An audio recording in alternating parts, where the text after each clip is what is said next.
there's just no prescribed path, and you just have to kind of take each step as it comes and figure it out on your own. And it's okay. Like, never feel ashamed of the path you have to take to get somewhere. This is about humans dreaming together. About humans supporting each other on our journeys. It's about the science and the art behind making our dream lives a reality. To the students of life, The young and the curious. The dreamers and the doers. To those who crave to be a strong individual. and want to be part of something bigger than themselves. Welcome. Welcome. Welcome. Welcome to the Dreamology podcast. What's going on, my fellow dream chasers and entrepreneurs out there? This is Tim Bishop. Thanks for coming back to another episode of the show. As you know, we are here because the schooling system has failed Gen Z dream chasers and entrepreneurs. And so I created this podcast to teach the subject school didn't teach, which is Dreamology. And Dreamology is a study of how to make your dreams a reality. No BS, no subjects that don't matter, just you and your dreams, goals, and happiness. And every episode gives you a new mindset, tool, or strategy for making daily progress towards your dreams. Topics include mindset, mental health, happiness, high performance habits, health and wellness, purpose, and of course, all things entrepreneurship. And I'm really committed to this. I'm committed to making this the number one self-improvement podcast for you, the Gen Z dream chaser. And I'm not going to stop until it is. And so I'm really happy that you're joining me on this road less travel, and that you're one of the few people who has the courage to do what they actually want to do with your life. And so today's guest is a really special guest, Kalina Silverman. I watched her TED Talk about 5 years ago, and it now has over 6 million views, called How to Skip the Small Talk and Connect with Anyone. She is the founder of Big Talk, and she is trying to study how can we connect people through having meaningful conversations and skipping the small talk. And so she's really working on stuff such as empathy, connection, eliminating loneliness, and just making our journeys of life more enjoyable. And so her work is so humane. It is so applicable to everyone, especially the entrepreneurial journey, where people are known to be a little bit lonely on the way. So this episode is perfect for you learning how to make amazing connections with people and to feel connected to the world on your journey. So without further ado, here is Kalina Silverman.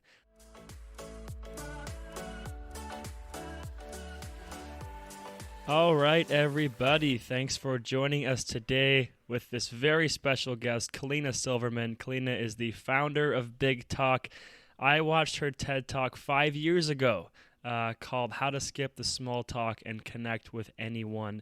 And it really impacted my life. And I can't believe that I get to talk to her today. So I'm super excited. Kalina, how are you doing? Thank you for joining us. I'm good. Thank you for having me here. I know I interviewed you for Big Talk on a road trip, so it's nice being on the other side of things. Yes, that was an awesome video. Well, before we dive in too much, I'm curious just how you're holding up. I know 2020 has been a crazy year, COVID, a lot of racial injustice, and more being exposed. And I just want to hear how you've been holding up during kind of these crazy times. Yeah, I mean, for the most part, I feel like I have nothing to complain about, really. I've been doing a ton of outdoor activities because everything indoors is closed. Definitely miss arts and culture and events with people so much. But I mean, everyone in my life has been healthy. I've been spending my mornings surfing, running, hiking, and I'll do picnics in the park with friends. And so that's all been great. Mentally, I think like maybe once every week or two, I just get super anxious and stir crazy and stagnant and kind of have to like go on a walk and have a talk with myself and figure out how to kind of cope with that sort of just like frenzy in my own mind.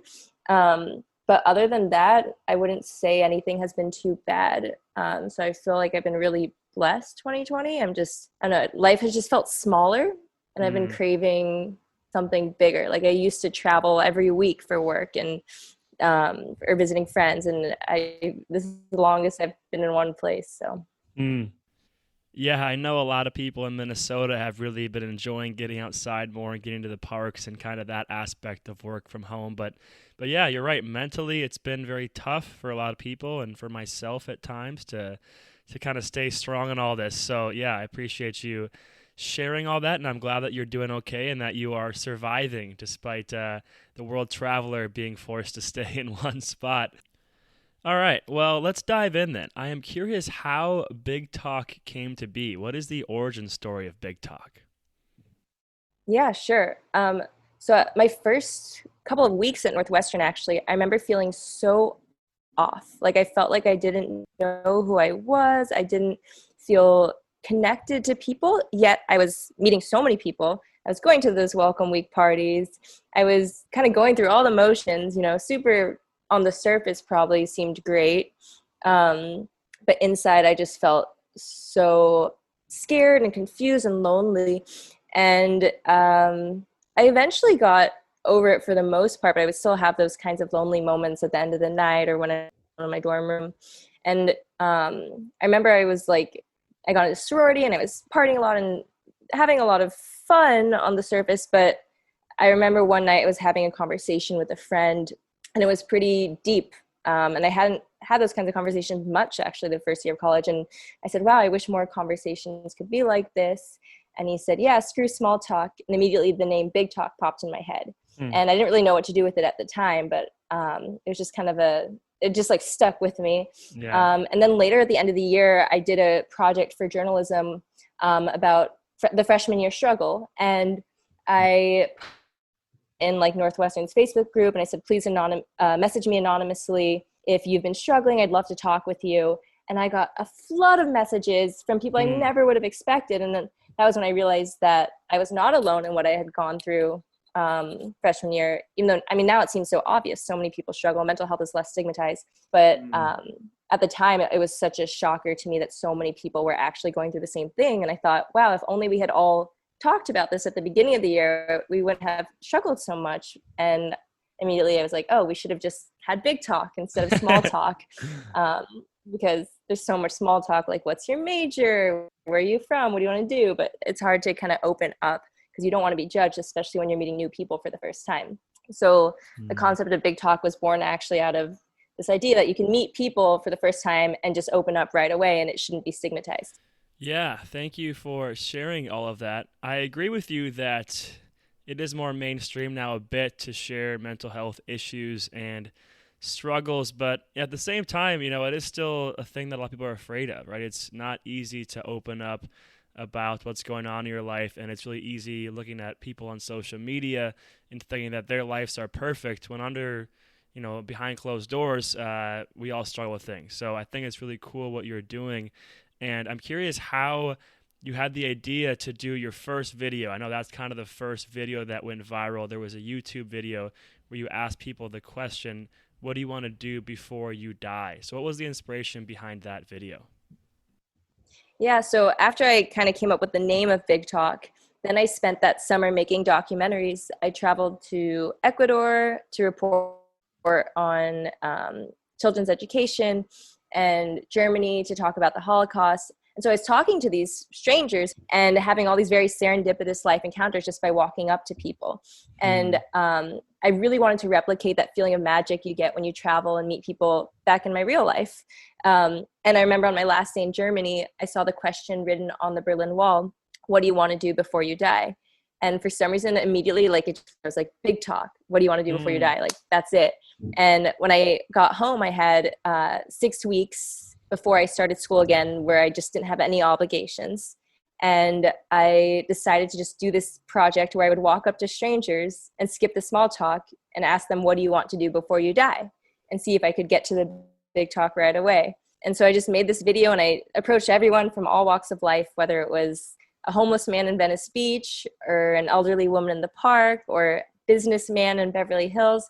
And I just asked these questions right away, 5-minute interviews.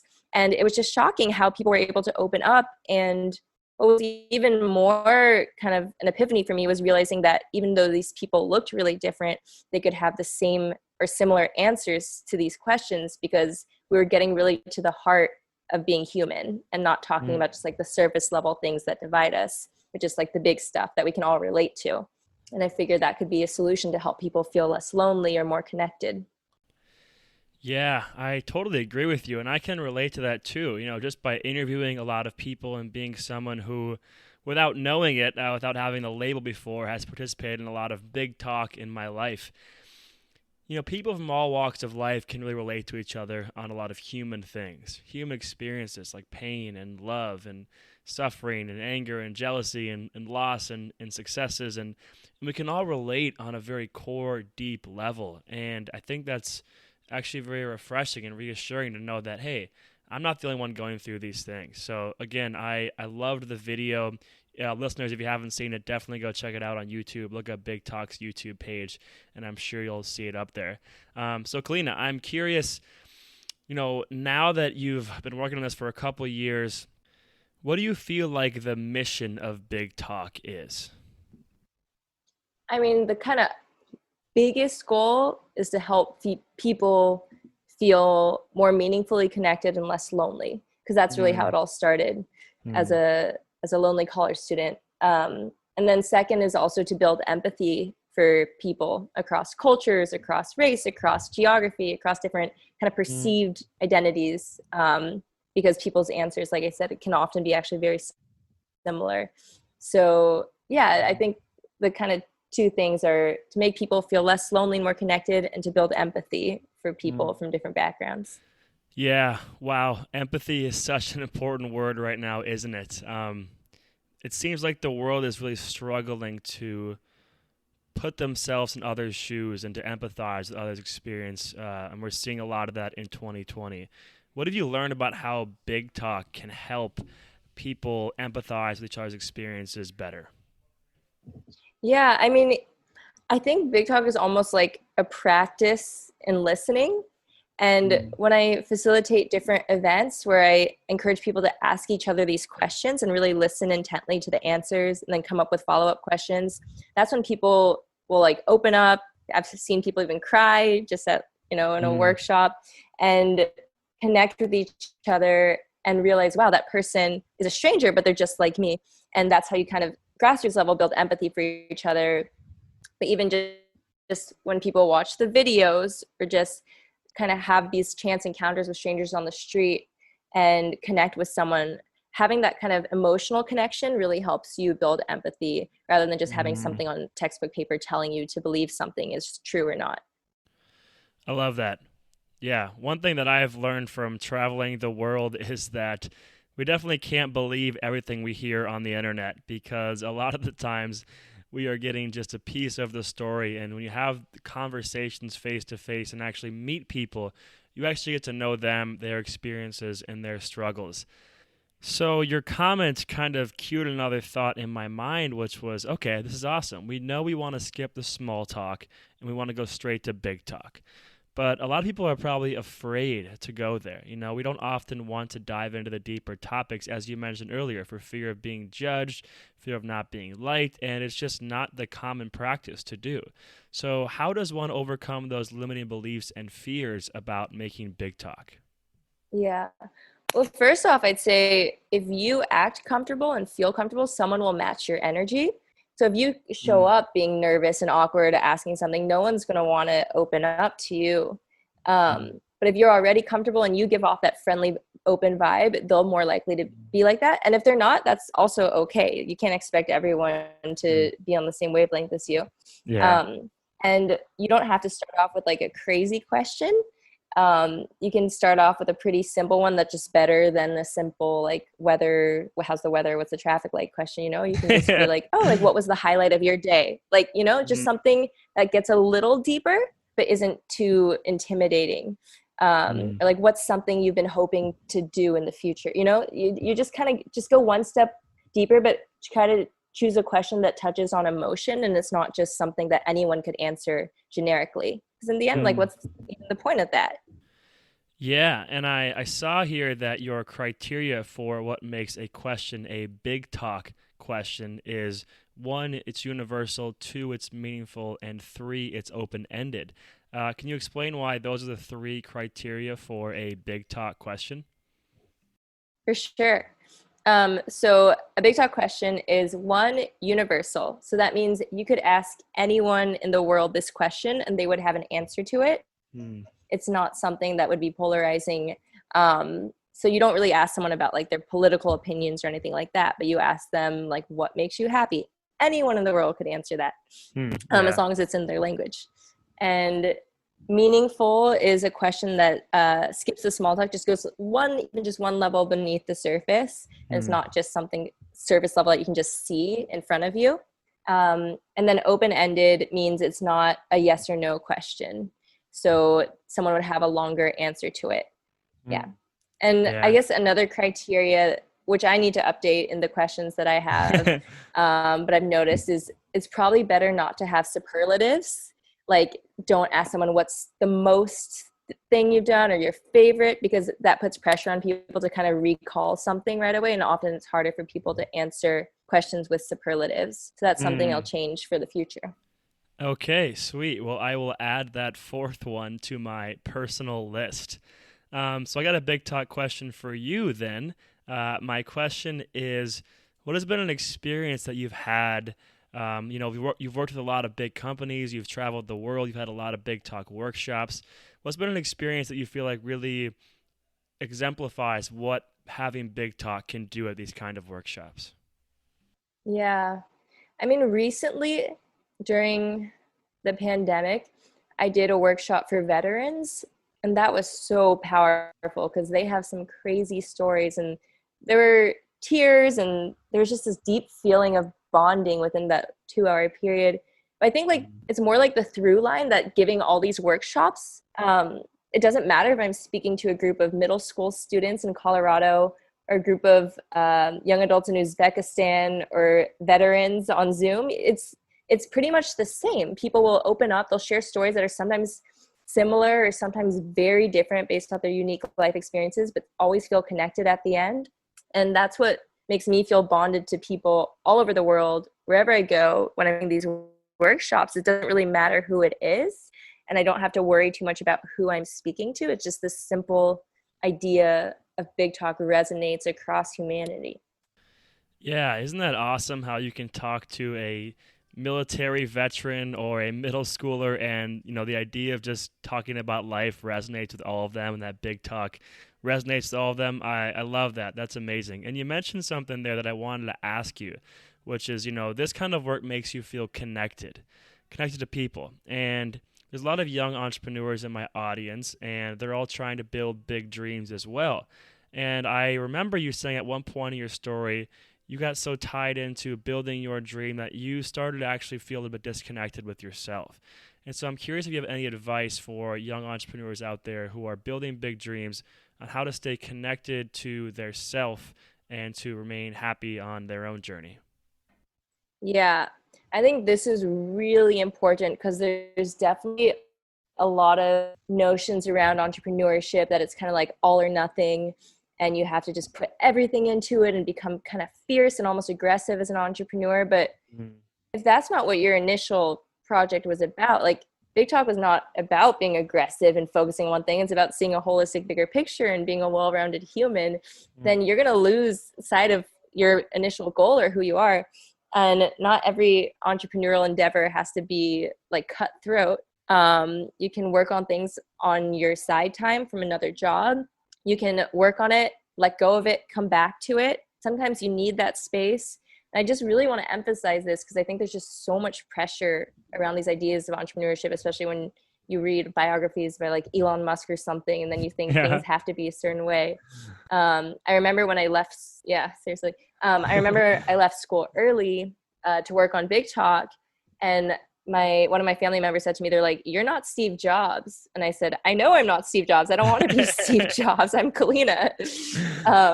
And so there were times where I was like head deep in Big Talk, and then I just wasn't happy. And I had to take a step back and either get another side job or pick a hobby and take a break and then come back to it more balanced.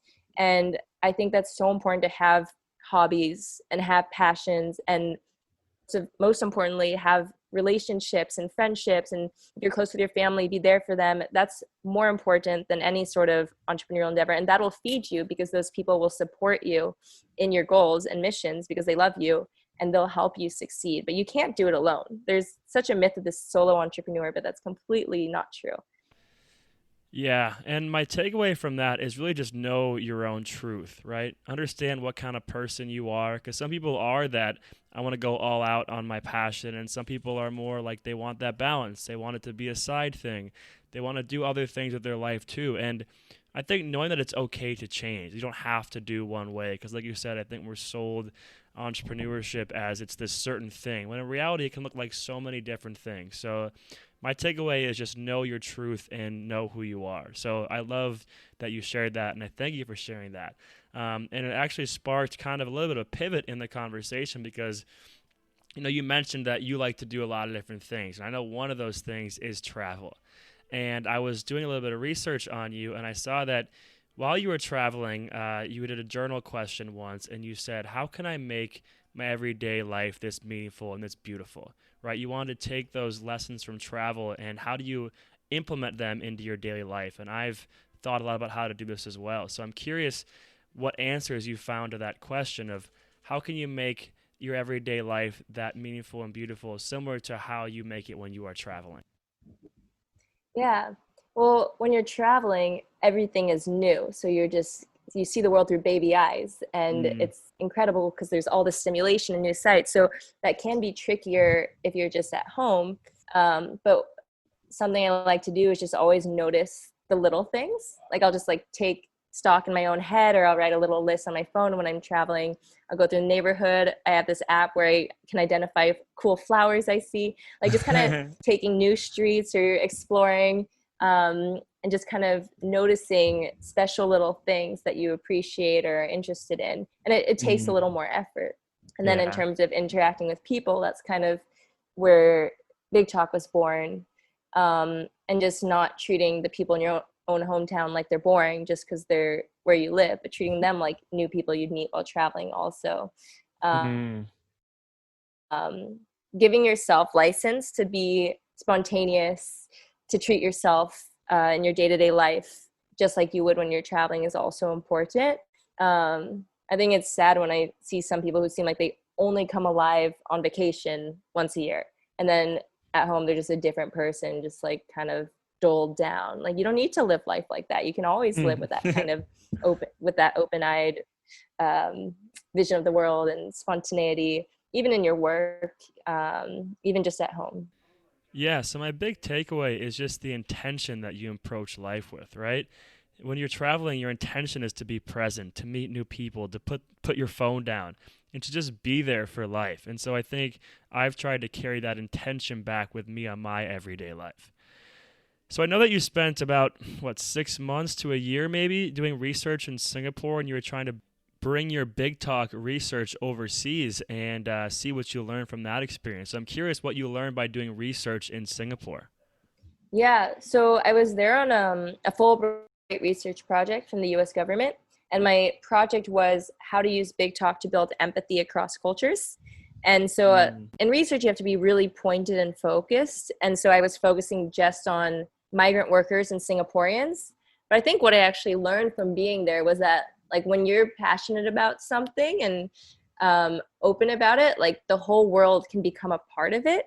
And so no matter what I did in Singapore or who I met, they sort of became part of my Big Talk project, whether I was, meeting a friend at the university who I ended up surfing in Bali with, or talking to expats at a bar. Like it didn't matter. I would talk about Big Talk to them and do Big Talk with them. And some of them signed up for my research studies. And that was just so cool. I felt like the whole world was my oyster because I let it be that way. And that was part of just kind of the whole mentality of traveling and seeing the world with new eyes and kind of starting fresh. That's amazing. I love that mentality. What a powerful mindset to attack life with, right? The world is my oyster. And it just makes life fun. That sounds like really, really enjoyable, going out there and connecting with all those people overseas. And I think it's so awesome that you were able to take this project overseas and to ask yourself some really big questions. Like, how can we use Big Talk to eliminate cultural differences? That is extremely powerful stuff. So now that you're back in California and it's during quarantine and COVID and you've all these amazing experiences lined up, what are you working on now with Big Talk? Been doing a lot of Zoom Big Talk workshops. Like tonight, I'm going to give one to a hospitality school in Australia. And then next week, a nonprofit for children in Tanzania. So I'm trying to still travel while being in California. So I've been doing a lot of virtual workshops, but because I've been doing so many workshops over the past couple of years, I've really been thinking about how to turn Big Talk into a more sustainable educational program. Where it's not just me giving a workshop each time, but something that can be more long-term, that someone can use Big Talk once, twice, throughout the year, throughout their lives. And it's not just within the space of one event. So creating programs around that is definitely a big goal of mine. And then other than that, I've always been curious, but I think this will have to wait till the pandemic's over. Although we did do the virtual Big Talk road trip, but making more videos and just going out there and talking to more people, and just kind of like experimenting with different like perceived demographics of people. So kind of taking these same themes and then interviewing someone with autism, someone who's a veteran, someone who works as a fashion model, and seeing what are the through threads that connect humanity, and just keep going with that experiment.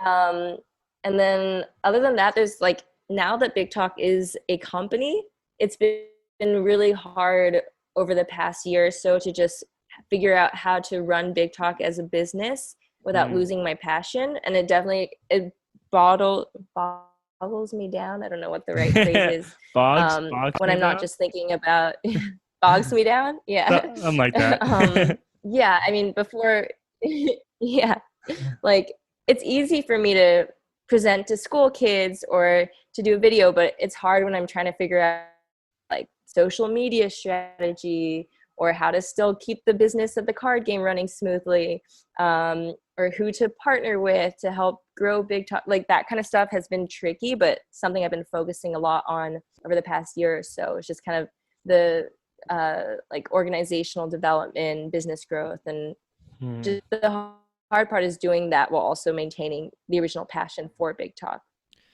Yeah, I totally understand what you're saying. It's tough being at the beginning of the journey because you have to do everything, right? You have to do the social media and promoting yourself and the marketing and the sales and the finances and all of it, right? And it's tough because you don't want to lose that passion, right? And so I think it's really important to balance out and to prioritize and make sure you're doing those things that you love every single day, but also getting the stuff done that's going to help grow the business and help to keep your dream afloat and keep your dream alive. Definitely. It's really important to compartmentalize too, because as something grows, there's just so many more components that you have to work on. So it's good to kind of put them in separate buckets. Like, this is the time I'll think about business. This is the time I'll just think about the creative side. And it's tricky, but eventually you kind of figure out your own rhythm and flow for working on it. I love it. Yeah, that's fire. That's fantastic advice. And keeping with the lens of entrepreneurship, entrepreneurship is known to be a very lonely journey. And so I feel like Big Talk could really be a good solution to that loneliness and to the aloneness that people can feel sometimes while chasing their dreams, feeling like they're alone, and feeling like, maybe no one really understands their journey, some people. So how would you recommend an entrepreneur to use Big Talk to make their journey more enjoyable and to connect with more people along the way? Yeah, I mean, I know there's lots of groups for young entrepreneurs out there, but I also think that being an entrepreneur, you don't necessarily need to have entrepreneurs on your support team. It's really more about your family and your friends who are going to be there for you no matter what. And there's times where people will write to me and say they've been going through a struggle alone or transitioning with something, and then they'll take out these questions, whether it's like on just over dinner or at their coffee table. They'll just ask each other questions, and they'll say, wow, I got to know my friend more in these 5 minutes than I've been connecting with them over the past 5 years. Or same with a family member.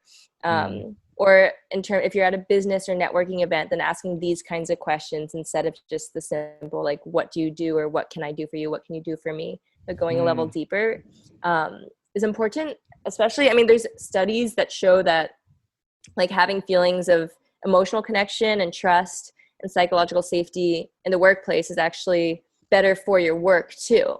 So it's not like you're trading being productive at work by being emotional and open. Like it's actually, they go hand in hand. And I'd say all my best connections or opportunities have come from personal connections, because I turned something that seems like business now, but it came from a friendship. Yeah, it makes a lot of sense, right? I mean, if you feel more connected and whole at work, that you're going to perform better. I mean, it's just not often a focus of a business. Like, okay, today we're going to make sure that Tim has great conversations at work today, right? So it's kind of like the work that you're doing is so important because we're bringing this into the workplace and we're bringing it into people's lives. Because as we've seen from a lot of people, the entrepreneurial journey and the journey of dream chasing, if you're not forming good relationships, it can be an interesting place to be. A lot of people end up very unhappy because they end up alone, right? And so I think it's really important to kind of recognize, who your real friends are and who you want to connect with on your journey, and making sure that you are doing that on a frequent basis, whether that's with your friends or your family or strangers, whatever it may be. But it's important to feel connected along your way because, as we've seen with a lot of superstars and celebrities, that if you get to the top and you don't have those relationships, it can be a pretty lonely life that you live. Yeah, they say that it gets lonely at the top. And I totally abide by that warning, that it's important to just really stay grounded and down to earth, no matter how successful you are in the moment. Because also that can all be taken away from you. The world is so unpredictable, as we've seen over the past year. So you just never know. Yes, it is a crazy world right now. And I know this is kind of a deep topic, but I'm from Minneapolis, and this is where George Floyd was murdered. And we've been seeing a lot of, I would say, just racial issues being brought to our light and brought to our reality. For a lot of us who haven't had to experience it, we're learning a lot. And for people who do experience it, they're suffering a lot. So I'm curious if you've thought about how people can use big talk in conversations like racism and social injustice. Yeah, I mean, a dream goal of Big Talk has always been to use it to bridge conflict and build empathy for people on opposite sides. And I've really struggled with how to help Big Talk do that without being political and causing tension, because it should never polarize people. And so I avoid questions that kind of hit politics on the head, or hit things that maybe people would disagree on. So, but I think by choosing topics, questions that everyone would have similar, like deeper experiences to share with one another, then that's how you can actually kind of cut through the political divides. So that's something I have thought about a lot, but have been very careful and sort of tiptoed around lately until I kind of get a formula down. But I don't even know if there is a formula, or I just kind of have to try. But it's hard. It's very hard right now. Yeah, I really resonate with that. I've definitely been trying to be extremely mindful of how I'm going about these conversations, right? Because if you just blurt out something that's going to be very offensive to someone else, then they're just going to respond with anger or aggression too, and you're not going to get anywhere, right? The big talk won't ever even be able to happen. And so I've been really trying to approach conversations about all these issues very mindfully, ask thoughtful questions and things that we can just talk about and not have to talk about, like you said, our political views or just differing beliefs. And if you crack the formula on how to have these conversations, definitely let me know. I will. I did make a list of questions to kind of address some of the racial tensions going on, and I don't have them on the top of my head. I think I posted them to Big Talk's Instagram, but my phone's dead. Just a list of questions to kind of open up these discussions. But until I come up with a bigger solution, that's all I've got for now. Awesome. I will definitely check out that question list and see what I can learn from you. Okay, so pivoting a bit to my mission. So one of my big missions with Dreamology is make people's dreams a reality, right? And I loved the idea of Dreamology as it's the study. It's the study of making our dreams a reality, studying what we didn't learn in school, and studying how to truly be happy and how to truly live a life that we love to live. And so when I was thinking about this idea of the dream life, I thought about the American dream. And what I did is I actually Googled. I said, well, what is the definition of the American dream? What what do we consider to be the American dream? Because I know on a societal level, it's kind of stereotyped as you go to college, you get a nice house, you get married, and these sort of basic things. And so I wanted to see what Google had to say about the American dream. And so I'm going to read you the definition of what it says, and I'm going to ask you a follow-up question. And so the definition of the American dream is the belief that anyone, regardless of where they were born or what class they were born into, can attain their own version of success. So the American dream is actually not one thing, but it is your thing, your version of success. So I'm curious, Kalina, after your short life, what you consider to be your definition of success. Because of what's happened with Big Talk and other things in my life, it's when you have a goal and an idea of what you think success would be, and then when you go into it and pursue that goal and you come out with something even better or more unexpected than what you had initially intended, that's success to me. The success has a bit of surprise in it, in my opinion. Yeah, when you first started Big Talk, did you know that you'd be giving a TED Talk that had 6 million views and would be traveling all around the world? Oh, Big Talk started off as a YouTube video, yeah. That's awesome. I love that. Yeah, and I feel like that's life, right? I mean, we go out for a goal, and it rarely works out the way we want it to. It usually turns one way or another, and it gives us surprises, and that's the beautiful thing about life. If it was complete certainty and we always knew it was going to happen, life would not be any fun. So I agree with you. Surprises are awesome. So I got to ask, I know I'm not supposed to ask, most and say, the superlative like we said, but I am curious, what is your favorite Big Talk question? Let's see.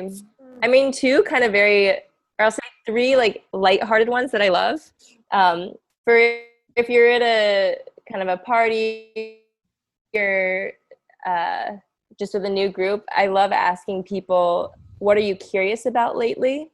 So I think a lot of times we just forget to actually ask people about their passions or curiosities, and people are so quirky. Like people have all sorts of things going on that they're interested in, but they oftentimes don't get a chance to talk about it.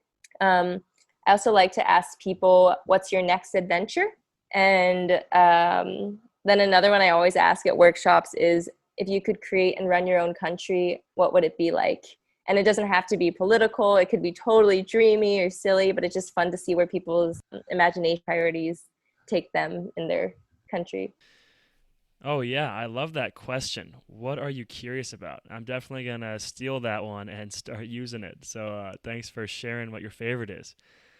All right. Well, we are wrapping up here on time. So I want to ask you, based on all the stuff we've talked about here today, what would be one thing that you want to leave with the listeners?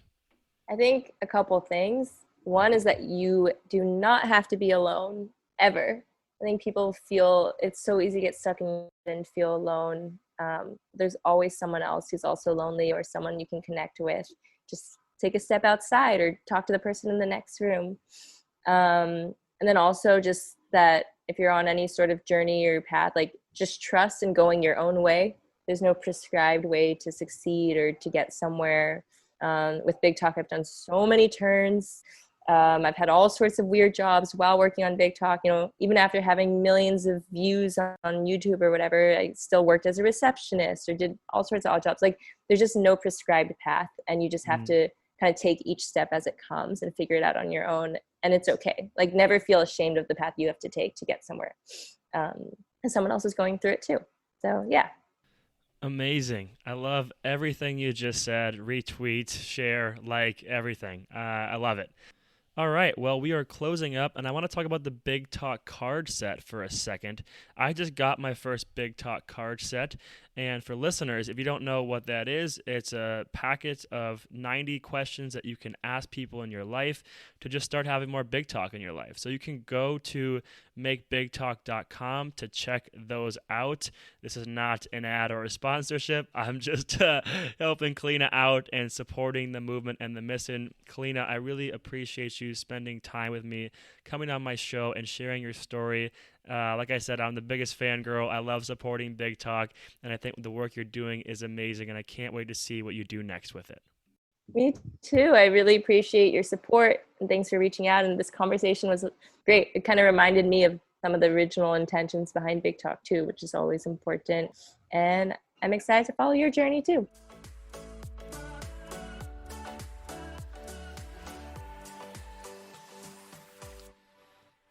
All right. I hope that you guys enjoyed this episode with Kalina Silverman. I know that I got a lot of value from finally getting to talk to her face to face after following her journey for over 5 years, like I said. And so, like always, Kalina shared so much stuff about how to have meaningful conversations and make meaningful connections in your life. So take out the notes on your phone and write down one thing that you learned from this conversation that you're going to take with you on your journey. And now I have an exciting announcement. I've been thinking about ways that I can be more connected to my audience and provide my audience even more value. And so, as of today, I am offering a free 30-minute call to any of my listeners to discuss any aspect of your life or dream that you are chasing that you want to make a reality. Whether it's implementing a new habit, starting a new business, making a big change in your life, we can work together to make a plan for whatever it is. And so my goal of this 30 minutes is to have you leave with just one big thing that's going to help you and change you on your journey. And so I'm really excited to be doing this. And keep in mind, this is not me giving you advice on what I think, right? It's not about my journey and me. This is about me helping you see what's already inside yourself, about helping you realize new things that you already know that just haven't surfaced yet. And so my role is just to be a guide in your journey. So if you're interested in a 30-minute phone call with me, you can just text me or call me. 612-710-4605. That's my number. You can always shoot me a text and always reach me there. And I'm excited to have the opportunity to get to meet some of you and to really connect with and help make your dreams a reality. And so thanks again for being a part of my journey, and thank you again for being courageous enough to step into your own journey. So let's take these lessons that Kalina left us with us on our journey. Let's skip the small talk and go straight to the big talk. And most importantly, let's go make our dreams a reality. And I will see you guys next time.